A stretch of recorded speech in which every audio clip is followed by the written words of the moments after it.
बिस्मिल्लाहिर्रहमानिर्रहीम अस्सलाम वालेकुम दोस्तों, कैसे हैं आप? होपफुली आप खैरियत से होंगे। Welcome to crypto world 2013। Last week भी मार्केट की जितनी भी एक मूवमेंट थी आउटस्टैंडिंग रही। इस पूरे हफ्ते के अंदर जो मार्केट के major levels up and down market क्या कर सकती है, मार्केट के support and resistance areas majorly कौन कौन से हो सकते हैं, वो आप दोस्तों के दरमियान रखूंगा। बट इस पूरे हफ्ते के अंदर जो मेजर न्यूज़ इम्पैक्ट या अफेक्ट रहेंगे, यानी जो एक मेजर डाटा होगा फंडामेंटल न्यूज़ इम्पैक्ट के अकॉर्डिंगली मार्केट में कितना वॉलेटाइल कर सकते हैं। सीधा आते हैं चार्ट के ऊपर। बैक टू बैक ऑलरेडी अपने यूट्यूब चैनल के ऊपर भी एक दो जो शॉर्ट वीडियोस थी उसके ऊपर ही मैंने आपको पोजीशन अपडेट कर दी थी। और जितने भी सोशल प्लेटफॉर्म्स हैं, मेरी कोशिश होती है वहाँ पे भी मैं जितने भी लेवल्स हैं, चाहे वो भले व्हाट्सएप ग्रुप है या टेलीग्राम है, ऑलरेडी लिंक डिस्क्रिप्शन में मिल जाएगा, तो वहाँ पर वक्तन फ़वक्तन चीज़ें मैं अपडेट करता रहता हूँ। तो लास्ट प्रीवियस एक एरिया बताया गया था जो कि 2802, और बड़े क्लियरली मैंने बोला था कि यहाँ से लेकर राउंड अबाउट तकरीबन 2804 के आसपास मार्केट जितना भी डिप करे, just and just looking for bullish देखिएगा। तो एग्जैक्ट मार्केट ने अपने एक डिप एरिया से अराउंड तकरीबन 130 के आसपास हमें एक परफेक्टली बाय साइड की मूवमेंट दी। सेकंड एरिया ऑलरेडी बताया हुआ था कि अराउंड तकरीबन 2795 96 से लुकिंग फॉर बाय देखिएगा। और मुझे याद पड़ता है कि फाइनल एक एरिया बताते हुए ही मैंने हैप्पी वीकेंड का मैसेज भी किया था। अब इस पूरे हफ्ते मार्केट में कौन कौन से मेजर लेवल्स या कौन कौन सी मार्केट के अंदर मेजर न्यूज़ इस तरह की हैं जो गोल्ड के ऊपर एक अच्छा खासा इम्पैक्ट या अफेक्ट करेंगे।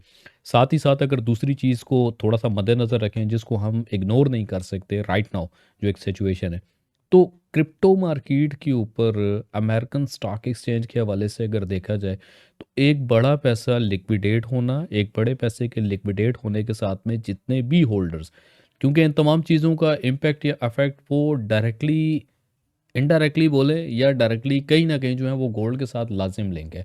और जितने भी स्टॉक्स हैं उनके ऊपर एक अच्छा खासा इम्पैक्ट जो है वो इस टाइम पे भारी भरकम ट्रम्प के आने के बाद चीज़ें उस तरीके से यूएस इकोनॉमिकली प्रॉपरली कंट्रोल नहीं हो रही।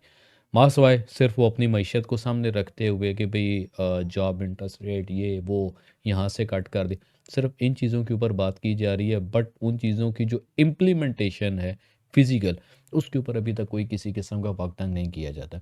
As comparison to other, China की बात करें, डीप सीक एक एप्लीकेशन वर्सेस चैट जीडीपी के अकॉर्डिंगली जी वो पैसे बहुत ज़्यादा लिए गए और एक एप्लीकेशन बनाएगी, चैट जीडीपी की बात कर रहा हूँ, और यहाँ पे जी इतना ख़ास कुछ पैसा भी नहीं लगा और ये फ्री में भी है। मगर इनसाइडर देखें, कुछ चीज़ें ऐसी हैं जो यहाँ पे सिर्फ लोगों को दिखाई जाएंगी और लोगों को बताया जाएगा कि आप वो छोड़ें और आप इस चीज़ के ऊपर फोकस करें। कुछ चीज़ों को समझाने के लिए आपको थोड़ा सा पीछे लेकर जाना पड़ेगा। ऑलरेडी जीडीपी नहीं नहीं मतलब थोड़ा सा पीछे से मतलब है कि फंडामेंटली जो एक इम्पैक्ट या इफेक्ट हुआ था फॉरेक्स फैक्ट्री के ऊपर, थोड़ा सा मैं उधर लेकर जा रहा हूँ। हाँ, इधर कौन सामने को मार्केट को रिश्वत देनी है। डाटा चेक करें तो प्रीवियस डाटा था अराउंड तकरीबन 0.3 और फॉरकास्ट किया जा रहा था 0.1। बट आया तो लो है उस तरीके से, 0.2 ही आया है, लो आया है। और यहाँ पर जो एक मैक्स एक्सपेक्टेशंस थी, डेफिनेटली जब जीडीपी का डाटा थोड़ा कम आएगा, इन्फ्लेशन को हल्का सा कंट्रोल करने की कोशिश, कुछ भी मईशत बेटर होगी, तो कहीं ना कहीं गोल्ड भी हल्का फुल्का अपना रिवर्स है। बट तमाम चीज़ों को मैनिपुलेट किया गया, उससे एक दिन और पीछे हैं। फेड की बात करते हैं तो एफओएमसी की स्टेटमेंट के ऊपर बाबा जी के जितने भी अल्फाज थे और बाबा जी से जितने भी कुछ चंद यानी आउट ऑफ 10 क्वेश्चंस के अंदर से 2 से 3 सवालात ऐसे थे जिसमें उनका जो एक बॉडी लैंग्वेज या एक जो कॉन्फिडेंस था वो उस तरीके से नहीं था जिस तरीके से वो कंटिन्यूसली ट्रम्प से पहले की गवर्नमेंट के अंदर चलाया करते थे। वो एक सोच होती है ना, मैं जानूं और मेरी मर्जी जाने, तो वो कुछ इस तरह के मेंटल लेवल से वो अपने एक आंसरिंग करते थे। बट जब तक ट्रम्प ने हेल्प नहीं लिया था, उससे पहले भी आपको याद होना चाहिए एक एफओएमसी थी, उस एफओएमसी के अंदर जो मामलात थे, तो कहीं ना कहीं बाबा जी अपने आप को स्ट्रांग कह रहे थे।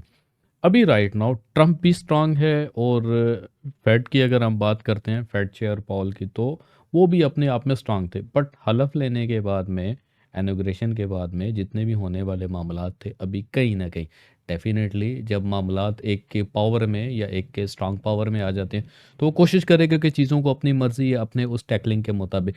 सबसे बड़ा ग्लिच और फंड क्या था, एक प्रॉमिस ट्रम्प की तरफ से होने वाला कि जी हम इकोनॉमिकली ये कर देंगे, वो दावे, वो वादे, पॉलिटिकली अंदाज या पॉलिटिकली गेम को समझना या उसके साथ चलना, ये सबसे बड़ा कमाल होता है। दैट्स वाई बहुत सारी चीज़ों को डंप करवाया गया सिर्फ अपने मफाद या फ़ायदे के लिए कि भाई अभी चीज़ तो इतने की है तो यहाँ पे तो ख़रीदते हुए हर किसी को थोड़ा मसाइल होंगे, मसले होंगे कि भाई क्यों महँगी खरीदें। कुछ ऐसा किया जाए कि चीज़ों को सस्ता करने के बाद then a big whale, big shark या इस तरीके से एक बिग अमाउंट के ऊपर इसको उठाया जाए। ये तो हो गया जी फंडामेंटल पिछले वाला। उम्मीद करता हूँ कि इन चीज़ों को आप अंडरस्टैंड कर सकते होंगे जो कि एक सरकारी लेवल के ऊपर या एक सियासी लेवल के ऊपर होने वाली जो चीज़ें हैं क्योंकि देखें कभी भी सियासी पॉलिसी के अंदर मैंने नहीं देखा अभी तक बाकी मेरा एक पर्सनल ओपिनियन है, एक हवा में बात कर रहा हूँ। मैंने कभी भी नहीं देखा कि किसी पॉलिटिकली अंदाज के अंदर किसी एक आम आवाम या रया का कोई फ़ायदा सोच रहे हो। तो पॉलिटिकली अंदाज के अंदर तकरीबन मोस्टली 99 पॉइंट आगे 9 लगा लें तो मिक्स ये मफाद जो है वहाँ पे सरकार अपने लिए ही लेकर चलती है। तो देन आप किस तरह भूल सकते हैं कि एक पुरानी सरकार गई, नई सरकार आई, back to back weekly analysis उठा के देखें। यही जुमला मैंने बोला था कि एक सरकार के आने के बाद 3 से 4 महीने तो सिर्फ बजड़-खाने में ख़त्म हो जाता है कि इसने ये कर दिया, उसने वो कर दिया, हम ये करें। वादे, दावे ये सब ये इस एनालिसिस और इस पार्ट का हिस्सा है। इसको आप समझिएगा। चलें आफ्टर 4 ईयर, 5 ईयर जब भी अगर गवर्नमेंट चेंज होती है, मामलात चेंज होते हैं तो यही वो चीज़ें हैं जो हमने माइंडसेट में रखनी है फॉर मैनिपुलेशन। इस हफ्ते के अंदर मंडे के दिन न्यूयॉर्क सेशन 8 बजे के टाइम आईएसएम मैन्युफैक्चरिंग पीएमआई का डाटा रहेगा। मंगल के दिन जोड़ जॉब ओपनिंग की न्यूज़ है, हाई इम्पैक्ट है और एक अच्छा खासा मार्केट में इम्पैक्ट करेगा। बुध के दिन बात करें तो 6:15 के ऊपर 6:15 न्यूयॉर्क सेशन में ADP non farm employment change का डाटा रहेगा। देन इसी तरह 8 बजे आईएसएम सर्विसेज पीएमआई का डाटा होगा और जुमरात के दिन unemployment claim definitely unemployment claim back to back almost तकरीबन जो है उसको स्ट्रांग ही किया जा रहा है, पॉजिटिव ही किया जा रहा है क्योंकि जब एक न्यू सरकार आती है, हुकूमत आती है तो उसकी कोशिश होती है कि रोज़गार के जो मौके हैं उनको ज़्यादा से ज़्यादा ये एक इनका फेवरेट काम होता है कि भाई नौकर बना दें इन्हें नौकरियां खोल के दे दें कारोबार या कारोबार के ऊपर लेन देन या होने वाले जितने भी rate of interest cut rate की बात करें या उस पे होने वाली परसेंटेज जो या तो सरकार को दी जाए या सरकार के साथ तय की जाए वो तो फिर सरकारी लेवल है ना, वो तो फिर उनका जो दिल करेगा उन्होंने करना है। बात समझ रहे हैं? तो वो जो एक गरीबों वाली पॉलिसी है ना, इसको नौकरी दे दो, ये नौकरी लेकर चलेगा, वो ये बड़े अच्छे तरीके से करते हैं। तो सेम लाइक मार्केट या हमारी इंडस्ट्री या फॉरेक्स की बात करें, तो यहाँ पर हर चीज़ मेंटली तौर के ऊपर हम आज़ाद हैं। यहाँ पर ग़ुलामी नहीं है कि कोई ऊपर से आएगा और आगे बोलेगा कि ये क्या हो रहा है, ये ऐसे नहीं ऐसे होना चाहिए। यानी कोई गाइड करने वाला गाइड क्या कतई कख नहीं है किसी को। आखिरी दिन के ऊपर आते हैं जुम्मे के ऊपर होपफुली हल्की हल्की मीठी मीठी आपको समझ आएगी होगी इशारा काफ़ी होता है। फ्राइडे अक्सर मैं बोलता होता हूँ ट्रेडर्स के लिए एज अ दुबई डे और लो इक्विटी जितने भी ट्रेडर्स हैं यहाँ पे जो स्टूडेंट्स हैं या मार्केट में जो काम कर रहे हैं तो फ्राइडे तो वैसे ही एक किस्म का ना ट्रेडर्स के लिए दुबई डे होता है। तो कोशिश करें कि हफ्ते के ऑलमोस्ट अगर 4 दिन आप एक अच्छा प्रॉफिट में लेकर चल रहे हैं तो 5वें दिन नहीं बनाएंगे ना तो इस तरह का कुछ भी है ना तो अपने प्रॉफिट का जो कमाया हुआ है 100% की बात कर रहा हूँ तो उसका 50% ऑन पॉकेट रखें, 50% को मार्केट में लगा लें। ठीक है, आप कर सकते हैं। NFP non farm employment change का डाटा रहेगा, देन इसी तरह एम्प्लॉयमेंट रेट रहेगा, अनएम्प्लॉयमेंट रेट का डाटा होगा और ये एक अच्छा खासा मार्केट के अंदर वॉलेटाइल कर सकते हैं।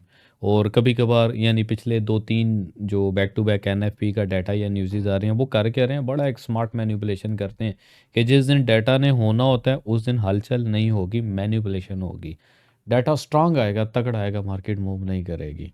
मार्केट अपने आप को बैलेंस करके चलती है क्योंकि कहीं ना कहीं अगर एक तरफ कोई चीज़ सप्लाई एंड डिमांड कम हो रही है, कहीं पे कुछ रेशो कम हो रही है तो कहीं दूसरी तरफ से रेशो बढ़ रही है। तो most of the time some time पे ये भी एक माकूल है कि मार्केट अपना पैरेलल भी परफॉर्म करती है। तो फ्राइडे वैसे ही मार्केट एक क्लोजिंग टाइम होता है, कुछ ट्रेडर भी समझदार हो गए हैं, स्मार्ट हो गए हैं तो आप बेहतर समझ सकते होंगे मज़ीद के फ्राइडे के दिन मेरे समेत या हमारी जितनी भी कम्युनिटी है हमारे ग्रुप्स में है तो हम फ्राइडे के दिन कोशिश करते हैं कि पंगा हल्का ही लें, ज़्यादा पंगा ना लें ताकि 4 दिन का जो बनाया हुआ उसको सेव करके ही हैप्पी वीकेंड किया जाए।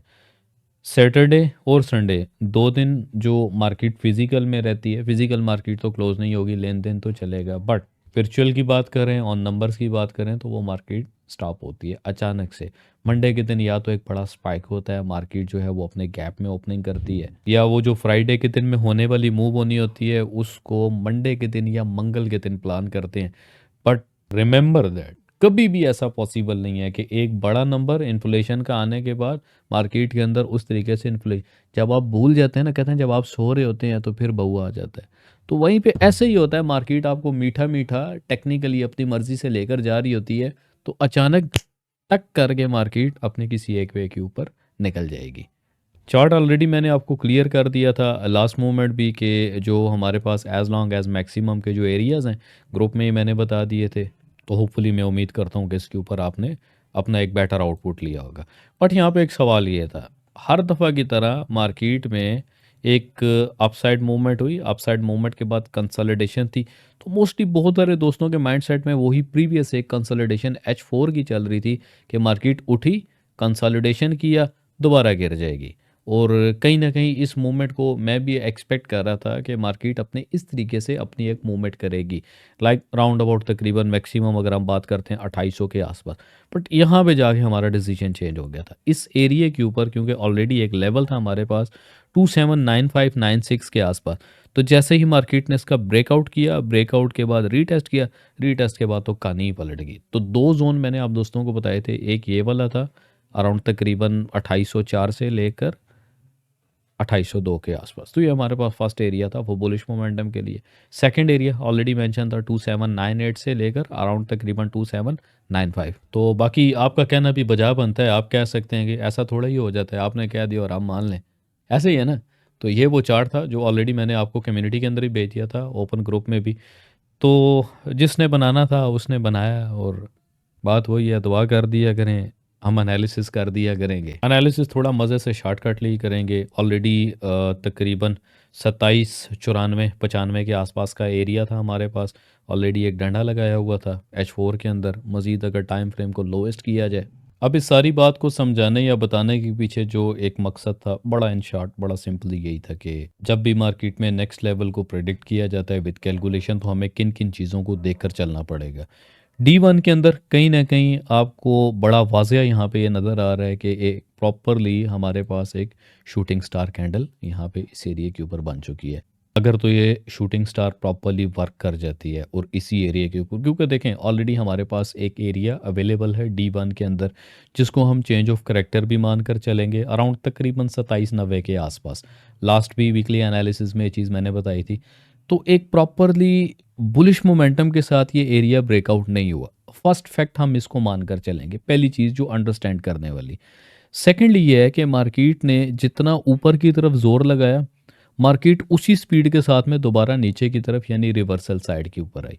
ये दो फैक्ट हैं और कॉमन फनामना है ये वाले, इसको हम इग्नोर नहीं करेंगे। तो यहाँ पे कुछ लेवल्स ऑलरेडी जो है वो ड्रॉ हैं, जिसमें अकॉर्डिंगली फेब भी अगर हम देखते हैं, एक मैक्स मार्केट का जो reversal under this change of character area अगर मार्केट रहती है, तो मैक्सिमम जो इसका एक रिवर्सल एरिया रहेगा वो तकरीबन 2768 2770 के आसपास आप इसको एज रिवर्सल कह सकते हैं।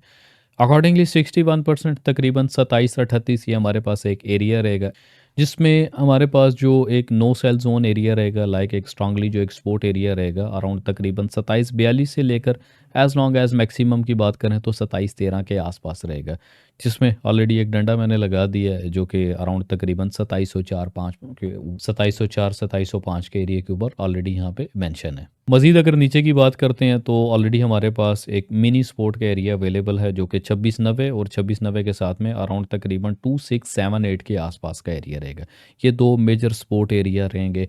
और एक बात याद रखिएगा कि जब भी मार्केट अपनी ओपनिंग करती है तो हर गुजरने वाले दिन के बाद एक दिन में जो भी मार्केट की एक मूवमेंट रहती है, जो भी मार्केट का एक बिहेवियर रहता है अकॉर्डिंगली इंट्राडे, तो नेक्स्ट डे का जो सिनेरियो होता है मार्केट अपना चेंज कर सकती है। किसी भी फंडामेंटल इम्पैक्ट या कुछ भी न्यूज़ अगर इम्पैक्ट हार्डली होता है तो वहाँ पर मार्केट जैसे ही अपना सिनेरियो चेंज करेगी, देन हमें मार्केट के चेंजेबल सिनेरियो के ऊपर अपनी पोजीशंस को लेकर चलना पड़ता है। उसके लिए ऑलरेडी मैंने ग्रुप बनाया हुआ है, सो प्लीज़ कोशिश करें ग्रुप में ज्वाइन हो करें। चैनल को भी सब्सक्राइब करके रखें मेरी तरफ से।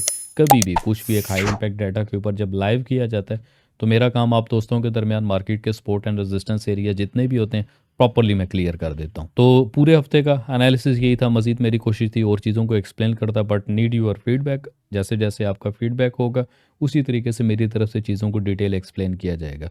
वंस अगेन दोबारा मैं लेवल्स को क्लियर कर देता हूँ। अराउंड तकरीबन 27-42 और 27-42 के साथ में लेकर 27-13 के या 14 के आसपास हमारे पास जो भी एक एरिया रहेगा, हम just and just finding for buy mentality के साथ इस एरिया पे बैठेंगे, जिसमें फर्स्ट रिजेक्शन इस पूरे हफ्ते के अंदर जो हमें मिल सकती है तकरीबन 27-70 के आसपास रहेगी। पिवट पॉइंट की अगर बात करते चलें तो मंडे ओपनिंग के ऊपर डेली का हमारे पास जो पिवट पॉइंट रहेगा वो 2802 के आसपास, 2802 के आसपास ये डेली का पिवट है। मार्केट अपने डेली के पिवट से नीचे क्लोज हुई। वीकली पिवट की अगर बात करें तो 2781 हमारे पास वीकली पिवट पॉइंट है। मंथली पिवट हमारे पास तकरीबन 2773 का रहने वाला है। अब इसको थोड़ा सा मैं मज़ीद हल्का सा और एक्सप्लेन कर देता हूँ। 2743 ऑलरेडी प्रीवियस जो हमारे पास एक एरिया था लास्ट वीक के अंदर, जो कि एक ब्रेकआउट स्ट्रक्चर था, और उस स्ट्रक्चर के ऊपर ही मैंने आपको बताया था एफओएमसी के ऊपर कि मार्केट जितना भी डिप करेगी just and just looking for bullish momentum. की पॉइंट या की जोन की बात करते हैं तो इस पूरे हफ्ते के अंदर 2790-91 का एरिया हमारे पास की पॉइंट है। मार्केट इस एरिया से प्रॉपरली D1 नीचे क्लोज कर जाती है या एक प्रॉपर बेरिश कैंडल बनती है, अगर डिप एरिया के ऊपर से स्ट्रांगली बाय एरियाज बनेंगे तो मैं आप दोस्तों को मजीद उस पर अपडेट कर दूंगा। Wish you best of luck, अपना बहुत सारा ख्याल रखिएगा। अल्लाह हाफिज़।